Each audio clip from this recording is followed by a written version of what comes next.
My brothers and my sisters, let us pause for a moment. Let us take a breath and remember what John F. Kennedy once declared back in 1960. A society whose young men and women are in a constant state of slumber will never realize its potential.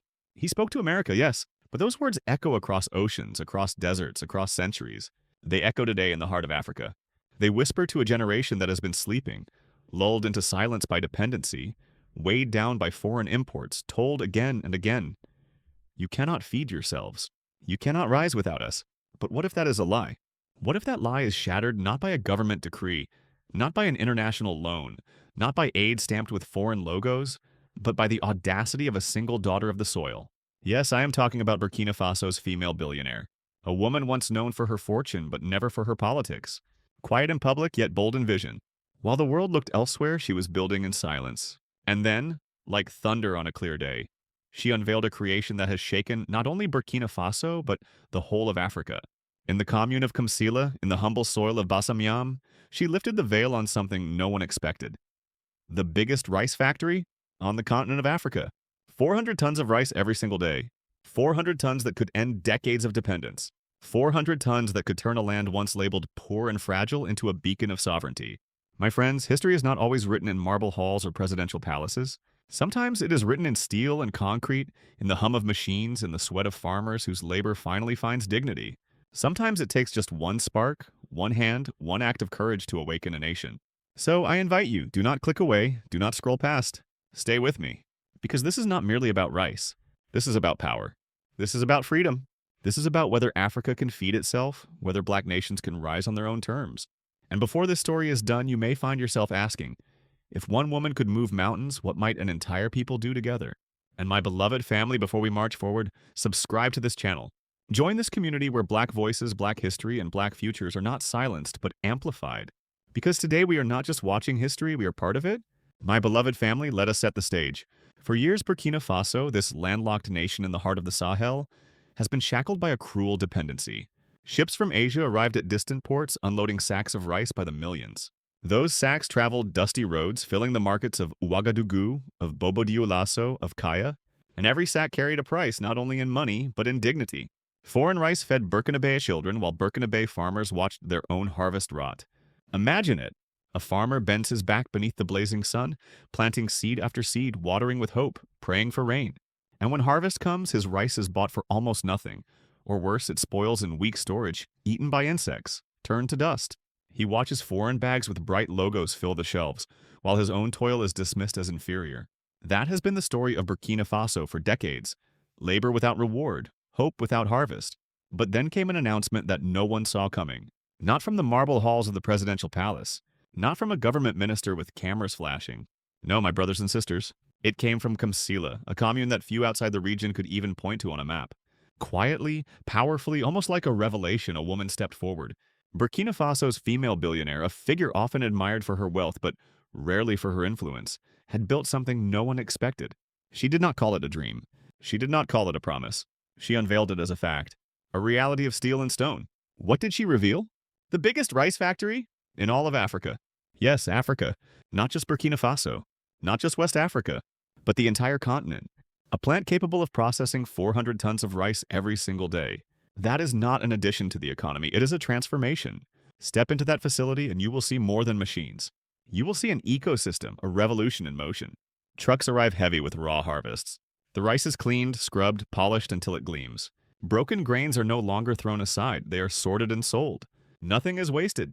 And when the rice leaves the plant, it does not go in old sacks tied with rope. No, it is packaged in sealed, printed bags that meet international standards, carrying proudly the Burkinabe identity.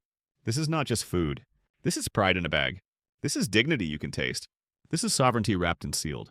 Even President Ibrahim Traoré, who has shouted from podiums that food sovereignty must be Africa's future, was caught by surprise. Yes, the government had supported agricultural initiatives. Yes, speeches had been made. But no one expected a private citizen to leap so far, so boldly, so completely into the heart of the matter. Ministers who visited the site spoke of a revolution hidden in plain sight. And the people? Oh, the people. They spread the news like fire on dry grass. Radios buzzed. Marketplaces whispered. Social media exploded with hope. In Ouagadougou, young vendors asked one another, could we soon export rice instead of importing it? In Bobo Dioulasso, farmers gathered, realizing their crops had found a future. In Kaya and Kudugu, women's cooperatives discussed how this plant might mean not only food, but also jobs, salaries, and stability. And make no mistake, this was not framed as a business venture alone. The billionaire's representatives spoke of sovereignty, of pride, of independence. Words that resonate deeply in a land that has too often been told it cannot stand on its own feet. Beloved, this was more than the launch of an industrial facility. It was a declaration, a statement, a new chapter.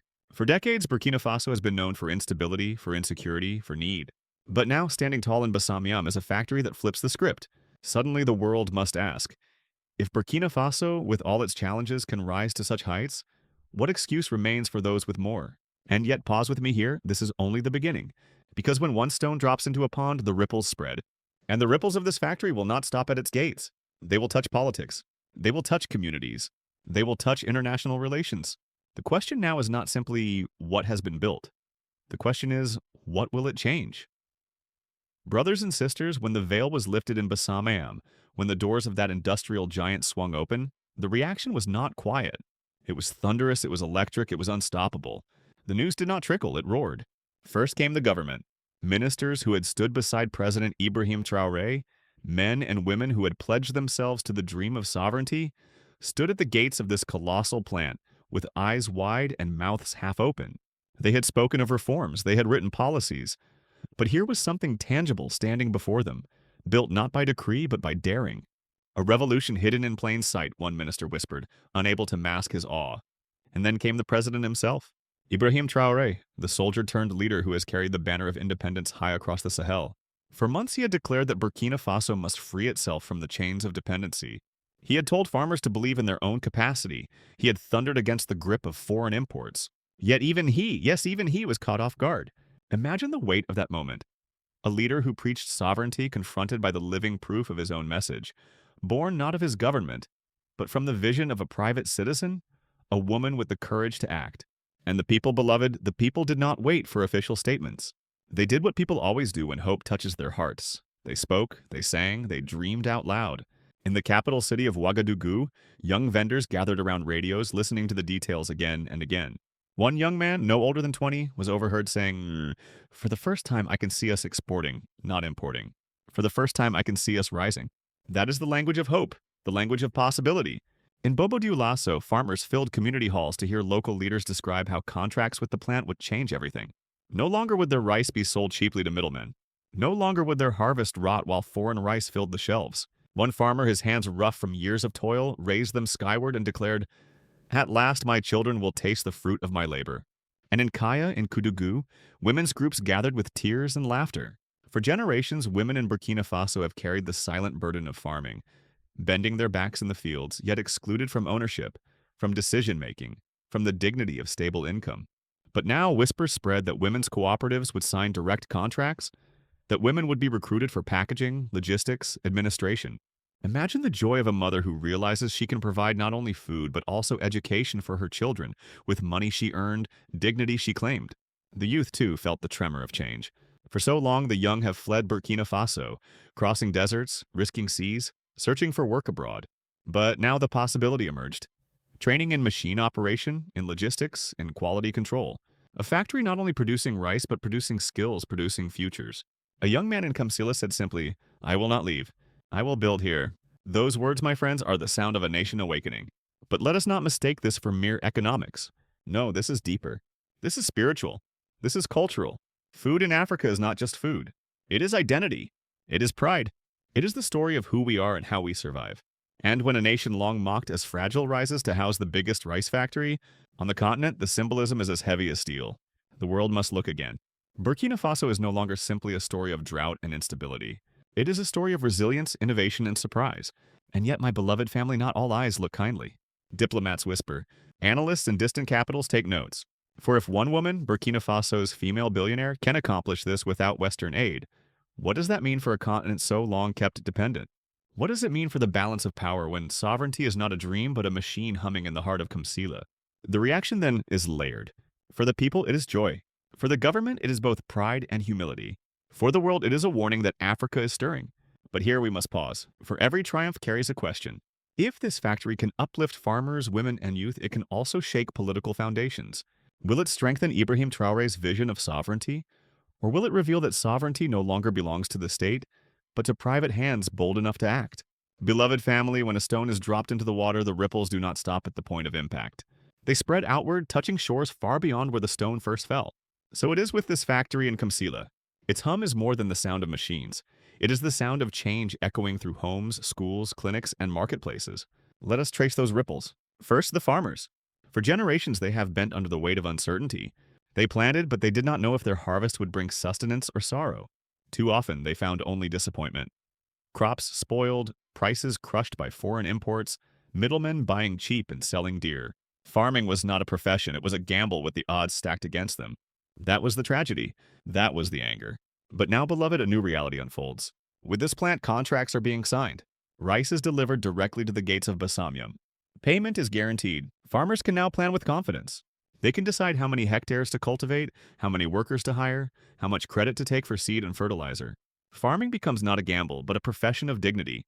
Imagine the relief of a father who knows the sweat of his brow will not vanish into loss, but will return as food, as money, as security for his family. And the women, oh, let us speak of the women. For too long, they have carried the silent burden of African agriculture, bending their backs in the fields, excluded from land titles, denied access to financing, pushed to the margins of decision-making. Their harvest was swallowed into anonymity, sold cheaply, without recognition, without dignity. That, my friends, is a sorrow that should make us weep. Yet now the tables are turning. Women's cooperatives are not invisible. They are partners in the supply chain. Their rice is transformed, polished, packaged, and branded with international standards. Their labor returns to them not as pity but as pride. And within the walls of the plant, women are stepping into salaried roles: packaging, quality control, administration. For many, this is the first time they hold a job that comes with stability, with benefits, with respect. One cooperative leader put it plainly: "We are no longer nameless hands. We are builders of the nation." And then the youth. Let us not forget them. For years, thousands have left Burkina Faso in search of hope. They have crossed deserts, risked drowning in seas, sought uncertain futures abroad because they saw no future at home. That is the wound of the nation, the sorrow of mothers, the bleeding of potential. But now opportunity is opening at home. This plant is not just a factory, it is a school. Young men and women are being trained as technicians, operators, logisticians. Others find work in the ripple industries: transport, trade, restaurants, services springing up around the new industrial hub. For the first time, many youths are saying, "I will stay." And those words carry the power of a new dawn. And what of society at large? Already, schools in Kamala report rising attendance, for parents can now pay the fees. Markets are bustling with renewed energy as farmers and workers spend their wages. Clinics are seeing families with better nutrition, for rice is no longer scarce and income allows for varied diets. Housing is being improved, bricks replacing mud, tin replacing thatch. The factory does not stand apart from the people. It breathes life into the fabric of the nation. But, my family, the consequences do not end with economics. They touch the spirit of politics. For what this factory has done is more than provide food. It has validated the message of sovereignty. It has given flesh to the words of President Traoré, who has declared again and again that Burkina Faso must depend on its own hands. But here's the twist. It was not the state that built it. It was a private citizen. It was Burkina Faso's female billionaire who took the dream and hammered it into steel. So now we stand at a crossroad. Does this factory strengthen the state, aligning with the vision of sovereignty that Traoré has proclaimed? Or does it shift the center of power, proving that sovereignty rests not only with governments, but also with individuals bold enough to act? This is the tension. This is the political earthquake hidden inside the hum of machines. And beyond Burkina Faso, the ripple spreads further still. Other African nations watch. Nigeria, Ghana, Senegal, Ivory Coast. Countries that spend billions each year importing rice. They look to Basamyam and they see not only a plant but a possibility, a mirror reflecting what could be. The biggest rice factory has become not just a national project, but a continental challenge. So I ask you, beloved, if one factory can change the destiny of farmers, of women, of youth, what might 100 factories do? What might an entire continent accomplish if it chose to believe in itself, to invest in itself, to rise on its own terms? Beloved family, the shockwaves from Basamyam did not stop at Burkina Faso's borders. No, they rolled outward across West Africa, across the continent, across the world. And in distant capitals, in Washington, in Paris, in Beijing, in Moscow, men and women in suits began to whisper, "What does this mean?" For the West, this was a disruption. For decades, the narrative has been simple. Burkina Faso is fragile, dependent, unable to stand alone. Aid packages, loans, and imports defined its story. But suddenly that story cracked. Suddenly headlines spoke of the biggest rice factory in Africa, not financed by the World Bank, not constructed by foreign contractors, but born from the vision and resources of Burkina Faso's female billionaire. For Western diplomats, this was not just surprising, it was unsettling.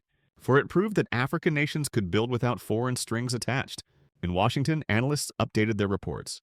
Can this be sustained? They asked. Will it last, or is it just one bright flare? Behind those questions, however, was a deeper concern. If Burkina Faso could do it, others might too. And that would weaken the leverage of aid, the influence of imports, the chains of dependency that have long tied Africa to Western capitals. In Paris, the unease was sharper. France, the former colonial power, has struggled to maintain influence in the Sahel, as nations like Burkina Faso, Mali, and Niger pivot toward independence. The unveiling of this plant reinforced the message. Sovereignty is not just rhetoric. It is action, steel, and grain. It is Africans building for themselves. French newspapers called it a symbolic defeat, proof that narratives of weakness were being rewritten. Meanwhile, in Moscow and Beijing, the tone was different. Russian and Chinese media praised the development, highlighting it as evidence that Africa can break free from Western tutelage. They framed the Kamsila plant as part of a larger story. The rise of multipolarity, where Africa is not a client but a partner. For them, the success was not just Burkina Faso's. It was a signpost pointing to a world no longer dominated by one voice, one power. And what of Africa itself? Across the region, the news was electric. Nigeria, the continent's largest rice importer, saw debates erupt on television panels. If Burkina Faso can build the largest rice facility, why not us? In Ghana, commentators asked whether their billionaires would dare invest in food security rather than luxury abroad. In Senegal and Ivory Coast, farmers' unions called for similar projects, demanding governments and private citizens step up. This is the Continental Ripple, a factory in Bassam becoming a mirror for all of Africa. It whispers to every African nation, you need not bow to imports. You need not bleed foreign reserves. You can build your own. And for a continent that spends billions each year on rice imports, that whisper is revolutionary. But here is the tension, my family. International eyes now watch closely. For every celebration, there is scrutiny. Will Burkina Faso truly sustain this? Will politics protect it, or will power games strangle it? Will rivals abroad try to undermine it? These are not idle questions. They are the battles of perception, the wars of narrative. So while the people rejoice, while the continent dreams, in the halls of global power the question hangs heavy. Is this the beginning of Africa's food sovereignty, or just one bold spark in the night? My beloved family, we have looked back at the unveiling. We have seen the ripples in the lives of farmers, women, youth, and leaders. We have heard the whispers of diplomats across oceans. But now we must lift our eyes higher. We must ask what comes next. The truth is this: a single factory, no matter how mighty, cannot carry a nation alone. The biggest rice factory is a spark, yes, but a spark can fade unless it is fed with fuel. Will Burkina Faso feed this flame? Will Africa? That is the question before us. The road ahead is not smooth. There are dangers waiting. Politics can twist triumphs. Corruption can drain the lifeblood of progress. Foreign powers may not sit idly while sovereignty takes root. Rivals may attempt to undermine this victory with trade maneuvers, with propaganda, even with covert interference. If the nation is not vigilant, the dream can be slowed, even stolen. But there is also immense opportunity. For the first time, farmers know stability. For the first time, women see their work dignified. For the first time, youth glimpse a future worth staying for. If this model can be replicated, if groundnut in Senegal, cocoa in Ivory Coast, maize in Tanzania are processed with the same vision, then Africa will not just feed itself, it will prosper on its own terms. And here's the challenge for the wealthy of the continent. Too often, billionaires have sought prestige abroad. Mansions in Paris, yachts in Monaco, towers in Dubai. But Burkina Faso's female billionaire has shown another path. She has proven that true prestige lies not in what is bought overseas, but in what is built at home. The road ahead calls for more to follow her example. To invest not in vanity, but in sovereignty. Not in luxury, but in legacy. For the continent, the future depends on courage. Courage of leaders to support, not suffocate, private initiative. Courage of investors to take risks in the soil of Africa rather than in the glass towers of the West. Courage of citizens to embrace their own products, to see dignity in rice-branded Burkinabe as much as in rice imported from Asia. So where does this leave us? With a choice. The path is not guaranteed. The Kamsila plant could remain an isolated triumph, a story told in history books but never repeated. Or it could be the blueprint for a continental march towards self-reliance. The decision belongs not to one leader, not to one billionaire, but to an entire people. And so, beloved family, the road ahead stretches wide. It is paved with both peril and promise. But one thing is clear, the journey has begun. The question is, will Africa walk boldly forward, or will it hesitate at the crossroads of destiny? Beloved family, we have walked together through this story. We have seen the pain of dependency, the sorrow of wasted harvests, the silence of women whose labor was dismissed, the exile of youth who fled because they saw no hope at home. That is the past, a past written in tears and toil. But now a new chapter has been opened. One act of vision, one act of courage, one woman who refused to believe the lie that Africa must forever depend. Burkina Faso's female billionaire has taken steel, concrete, and grain and turned them into a declaration. She has told her people, her continent, her world, we can build, we can rise, we can feed ourselves. The unveiling of the biggest rice factory is not only about rice. It is about power. It is about dignity. It is about rewriting the story of a nation too often portrayed as fragile. From the hum of machines in Kamsila, a message has gone out across Africa. Sovereignty is not theory, it is practice. Sovereignty is not a dream, it is a choice. And now, beloved, the question rests with us. Will this factory remain a single spark in the night, or will it ignite a wildfire of transformation? Will others follow the path as Burkina Faso's female billionaire has done? Investing not abroad but at home, building not vanity but legacy? Will our people embrace the products of their own soil with pride, or will they still bow to foreign imports? I tell you today, the future is not a gift. The future is built, and it is built by those who dare to act, who dare to believe, who dare to rise. So I ask you, my family, let your voice be heard. Do you believe Africa can free itself from the chains of dependency? Do you believe that what began in Basamyam can spread across the continent? Tell us in the comments. Share your hope, your vision, your conviction, and before you leave, do not forget, subscribe to this channel.